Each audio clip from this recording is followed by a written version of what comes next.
예, 그 두 번째 동영상에서 고려할 요소들 6가지에 대해서 이야기를 했습니다. 그쵸? 그것들을 바탕으로 해가지고 한 5개의 시기로 구분을 좀 해보았습니다.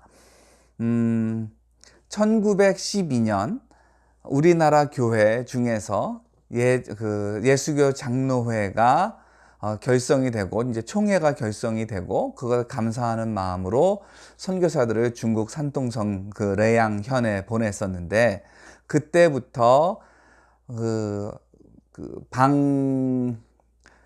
목사님이 한국에 돌아올 때까지 1955년까지를 이 태동기로 보는 것이 어떨까 그런 생각이 듭니다.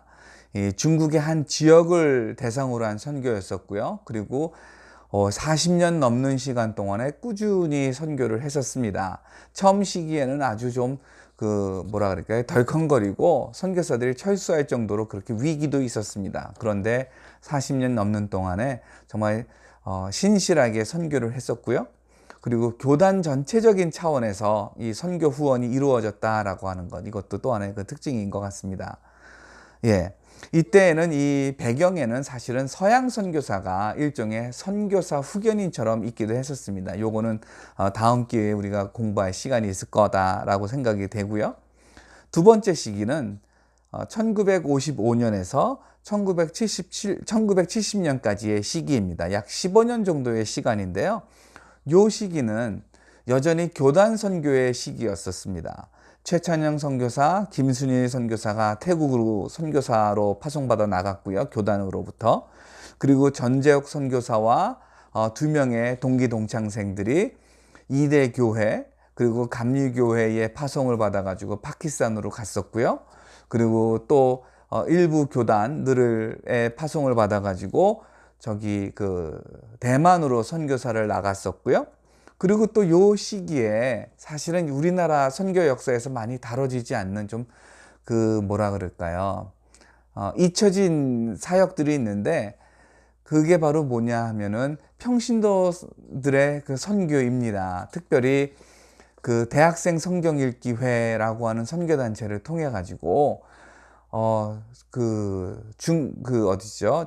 독일로 수많은 간호사들이 갔었고요. 그리고 미국으로도 유학생으로 가기도 하고요. 그랬던 그 선교사들이 있는데 이 사람들의 그 사역을 담은 책도 두꺼운 책이 최근에 발간되기도 했습니다. 하여튼 그러한 선교들이 있었습니다.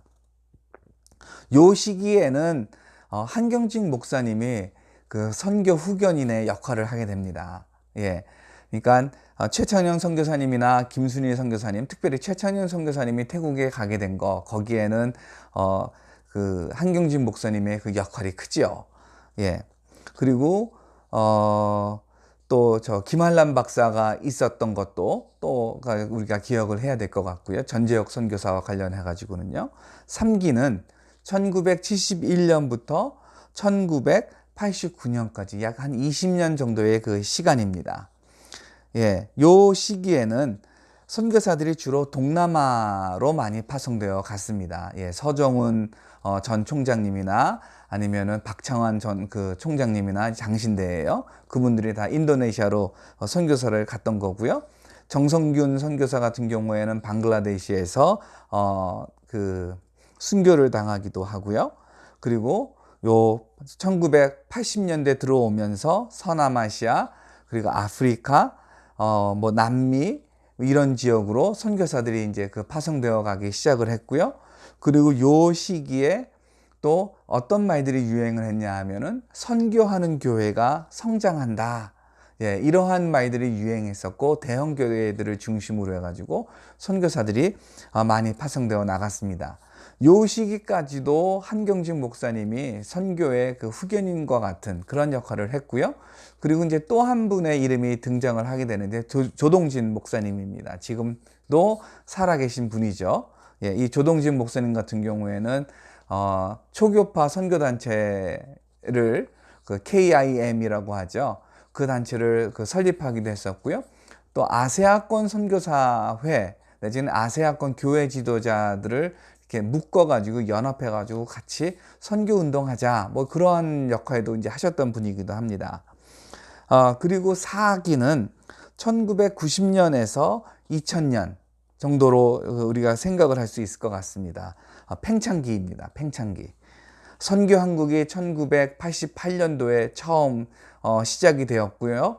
그러면서 선교 인력들이 엄청 많이 나오게 됐습니다. 그리고 선교지 확대가 급격하게 이루어졌죠. 예.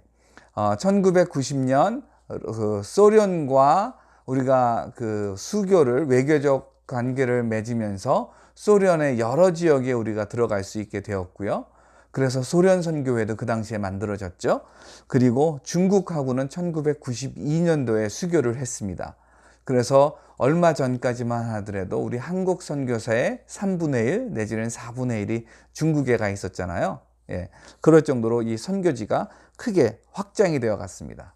그리고 또 한국 사회뿐만 아니라 한국 교회의 성도들에게 세계로 눈을 뜨게 한 그 사건들이 있었죠. 그것이 1988년도 올림픽 경기였습니다. 예, 서울은 세계로, 세계는 서울로 라고 하는 그 표도 있었고요.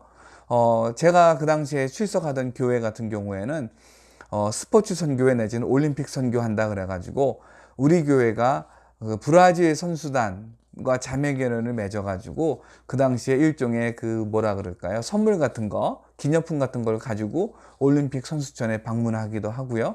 그리고 뭐 그때 뭐 몇 개국의 언어로 전도지를 뿌렸다. 뭐 이런 것들도 있었죠. 하여튼 이런 과정을 지나면서 우리 한국 사람들이 한국 교회가 그 세계에 눈을 뜨게 됐고요.